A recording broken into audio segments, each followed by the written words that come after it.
ಸಾರಾ ಮಹೇಶ್ ಹಾಗೂ ಜಿಟಿ ದೇವೇಗೌಡ ನಡುವೆ ಸಮರ ಆರಂಭವಾಗಿದೆ. ಜಿಟಿಡಿಗೆ ವಿಪಕ್ಷ ಸ್ಥಾನ ಸಿಗದೆ ಇದ್ದಿದ್ದಕ್ಕೆ ಸಾರಾ ಮಹೇಶ್ ಅವರೇ ಏನಾದರೂ ಕಾರಣನ ಅನ್ನುವಂತಹ ಅನುಮಾನ ಈಗ ಶುರುವಾಗ್ತಾ ಇದೆ. ಇನ್ನು ಜಿಟಿ ದೇವೇಗೌಡರು ಯಾವುದೇ ಒಂದು ಪಕ್ಷದ ಕಾರ್ಯಕ್ರಮಗಳಲ್ಲಿ ಅಧಿಕೃತವಾಗಿ ಭಾಗವಹಿಸುತ್ತಿರಲಿಲ್ಲ. ಅದೇ ರೀತಿ ಚುನಾವಣೆಯಲ್ಲೂ ಕೂಡ ಹೆಚ್ಚಾಗಿ ಎಲ್ಲೂ ಕಂಡು ಬರಲಿಲ್ಲ. ವಿಪಕ್ಷ ನಾಯಕನ ಸ್ಥಾನ ಸಿಗದೆ ಇದ್ದಿದ್ದಕ್ಕೆ ಸಿಡಿಮಿಡಿಗೊಂಡಿದ್ದಾರೆ, ಆಕ್ರೋಶ ಹೊಂದಿದ್ದಾರೆ ಎನ್ನುವಂತಹ ಮಾತುಗಳು ಕೇಳಿಬರ್ತಾ ಇತ್ತು.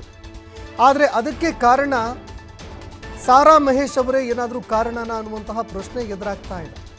ಮಾಜಿ ಶಾಸಕ ಸಾರಾ ಮಹೇಶ್ ವಿರುದ್ಧ ಜಿಟಿಡಿ ಬೇಸರ ಹೊರಹಾಕಿದ್ದಾರೆ. ಸಾರಾ ಮಹೇಶ್ಗೆ ಕೇಳಿದ್ರೆ ವಿಪಕ್ಷ ನಾಯಕ ಆಗಬಹುದಂತೆ.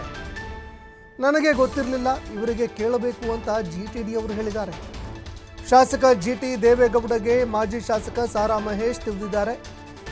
ಜನರೇ ಹಾಗೆ, ಮೊದಲು ಜಿಲ್ಲಾ ಪಂಚಾಯತ್ ಸದಸ್ಯ ಆಗ್ತಾರೆ, ನಂತರ MLA ಆಗಬೇಕು ಅನ್ಸುತ್ತೆ, MLA ಆದ ನಂತರ ಮಂತ್ರಿ ಆಗಬೇಕು ಅಂತ ಕೂಡ ಅನ್ಸುತ್ತೆ. ಆದರೆ ಮಂತ್ರಿ ಆದಮೇಲೆ ಒಳ್ಳೆಯ ಪೋರ್ಟ್ಫೋಲಿಯೋ ಬೇಕು, ಅದನ್ನು ಕೊಡದೇ ಇದ್ರೆ ಅನ್ಯಾಯ ಆಯಿತು ಅಂತ ಹೇಳ್ತಾರೆ ಅಂತ ತಿರುಗೇಟು ಕೊಟ್ಟಿದ್ದಾರೆ.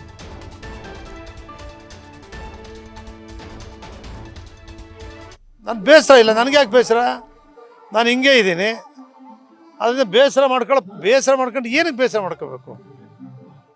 ಸಂತೋಷ. ಈಗ ಅವರೇ ತೀರ್ಮಾನ ತಗೊಂಡ್ರು. ವಿರೋಧ ಪಕ್ಷದ ನಾಯಕನ ಮಾಡಲಿಕ್ಕೆ ರಾಜ್ಯ ಜನನು ಜಿಟಿ ದೇವೇಗೌಡ ವಿರೋಧ ಪಕ್ಷ ನಾಯಕ ಅಂತ ತಿಳ್ಕೊಂಡಿದ್ರು. ನಮ್ಮ ಶಾಸಕರು ಕೂಡ ತಿಳ್ಕೊಂಡಿದ್ರು. ಅದ್ರ ನಾಳೆ ಅಂತ ನಿಖಿಲ್ ಅವರು ಕಂಗ್ರ್ಯಾಚುಲೇಷನ್ನು ಮಾಡಿದರು. ಬೆಳಗ್ಗೆ ಹೊತ್ತಿಗೆ ನೇಮ್ ಚೇಂಜ್ ಮಾಡಿದ್ರು ಸುರೇಶ್ ಬಾಬು ಅವ್ರದ್ದು. ಅದಾದಮೇಲೆ ನಿಖಿಲ್ ಕುಮಾರಸ್ವಾಮಿ ಅವರು ಮೈಸೂರಲ್ಲಿ ಪಕ್ಷದ ಸಭೆಗೆ ಬಂದಿದ್ದರು. ಆವತ್ತು ಫೋನ್ ಮಾಡಿದ್ರು ನನಗೆ, ಸುರೇಶ್ ಬಾಬು ಅವರು ಎಲ್ಲ ಬಂದಾಗ ಹೋಗಿದ್ದೆ, ಸದಸ್ಯತ್ವ ಸಭೆಗೂ ಹೋಗಿದ್ದೆ. ಅದೇ ಸಭೆಯಲ್ಲಿ ಸಾರಾ ಮಹೇಶ್ ಅವರು ಇನ್ನು ಮುಂದೆ ಬಿ ಫಾರಮ್ ಕೊಡೋದು ನಾನೇ, ಕುಮಾರಸ್ವಾಮಿ ಅವರು HD ದೇವೇಗೌಡರಲ್ಲ, ನೀವೆಲ್ಲರೂ ಕೂಡ ನಾನು ಹೇಳ್ದಂಗೆ ಮೆಂಬರ್ಶಿಪ್ ಮಾಡಬೇಕು ಅಂತಕ್ಕಂಥ ಭಾಷಣ ಮಾಡಿದ್ರು. ಆಗ ನಿಖಿಲ್ ಅವ್ರು ಬಂದು ಕ್ಷಮೆ ಕೇಳಿದ್ರು. ಇಲ್ಲ ಸ್ವಲ್ಪ ದುಡುಕು ಮಾತಾಡಿದ್ದಾರೆ ಸಾರಾ ಮಹೇಶ್ ಅಣ್ಣ ಅಂತ ಕೂಡ ಅವತ್ತು ಹೇಳಿದ್ರು. ಅದಕ್ಕಿಂತ ಹಿಂದಿನ ಪಕ್ಷದ ಸಭೆಯಲ್ಲಿ ನಾನೇ ಸುರೇಶ್ ಬಾಬು ಅವ್ರನ್ನ ಹಿಂದುಳಿದ ಒಬ್ಬ ನಾಯಕನ್ನ, ವಿರೋಧ ಪಕ್ಷದ ನಾಯಕನ್ನ ಮಾಡಿದ್ದೀನಿ.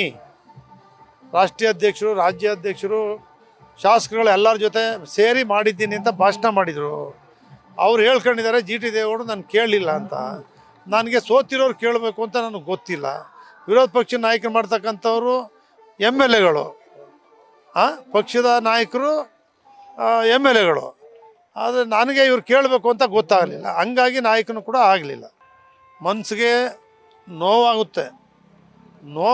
ನೋವಾದಾಗ ಏನಿದೆ ಅದನ್ನು ಮಾತಾಡ್ಬಿಡ್ತೀನಿ. ನಾನು ಏನು ಮಾತಾಡ್ತೀನಿ ಅಂತ ನನಗೇ ಗೊತ್ತಿರಲ್ಲ. ಭಾಳ ವರ್ಷ ಶಾಸಕನಾಗಿ ಕೆಲಸ ಮಾಡಿದ್ದೀನಿ. ಸಿದ್ದರಾಮಯ್ಯನವರು ಮುಖ್ಯಮಂತ್ರಿ ಇದ್ದಾಗ 5 ವರ್ಷ ಶಾಸಕನಾಗಿ ಒಂದು ದಿವಸ ಒಂದು ಲೆಟ್ರ್ ಕೊಡಲಿಲ್ಲ, ಅವ್ರ ಮನೆಗೆ ಹೋಗಲಿಲ್ಲ, ಅವ್ರ ಆಫೀಸ್ಗೆ ಹೋಗಿಲ್ಲ. ಇವತ್ತಿಗೂ ಸಿದ್ದರಾಮಯ್ಯನವ್ರ ಆಫೀಸ್ಗೆ ಹೋಗಿಲ್ಲ, ಮನೆಗೆ ಹೋಗಿಲ್ಲ, DK ಶಿವಕುಮಾರ್ ಮನೆಗೆ ಹೋಗಿಲ್ಲ, ಆಫೀಸ್ಗೆ ಹೋಗಿಲ್ಲ. ಆದರೂ ಕೆಲಸ ಮಾಡ್ತಾಯಿದ್ದೀನಿ ನಾನು ಬೇರೆಯವ್ರಂತನಲ್ಲ. ಬೇರೆಯವರು ಹೋಗದೇ ಇರೋರು ಯಾರೂ ಇಲ್ಲ. ಇವರೇ ಹೋಯ್ತಾರೆ, ಇವರೇ ಸೇರ್ಕೋತಾರೆ, ಇವ್ನು ಬೈತಾರೆ, ತಿರ್ಗಿ ನಾಳೆ ಅವನ ಜೊತೆಲೇ ಇರ್ತಾರೆ. ಇವರೆಲ್ಲ ನಾಯಕರುಗಳು ಭಾಳ ಜನ ಅವರಲ್ಲಪ್ಪ. ಅವ್ರ ಮಾತುಗಳು ಕೇಳಿದಿರಲ್ಲ. ಅವರು ಸೂತ್ಕ ಅವ್ರ ಜೊತೆ ಹೋಗಲ್ಲ ಅಂತಾರೆ, ತಿರ್ಗಾ ಬೆಳಿಗ್ಗೆ ಸೂತ್ಕ ಹೊಂಟೋಯ್ತೆ, ಇವ್ರು ಚೆನ್ನಾಗಿರ್ತಾರೆ. ಈ ಥರ ಇದ್ದರೆ ರಾಜಕಾರಣ. ನಾನು ತಂಗಿಲ್ಲ, ಗಟ್ಟಿಯಾಗಿದ್ದೀನಿ. ನನ್ನ ನಿಲುವಿನಲ್ಲಿ ಏನು ಬದಲಾವಣೆ, ಶಾಸಕ ಆಗಿದ್ದೀನಿ. ಚಾಮುಂಡೇಶ್ವರಿ ಕ್ಷೇತ್ರದ ಅಭಿವೃದ್ಧಿ ಅಷ್ಟೇ ನನಗೂ. ಆಪರೇಟರ್ ಆಗಿರ್ತೀವಿ, ಎಲ್ಲ ಒಂದು ಜಿಲ್ಲಾ ಪಂಚಾಯತ್ ಮೆಂಬರ್ ಆಗಿರ್ತೀವಿ.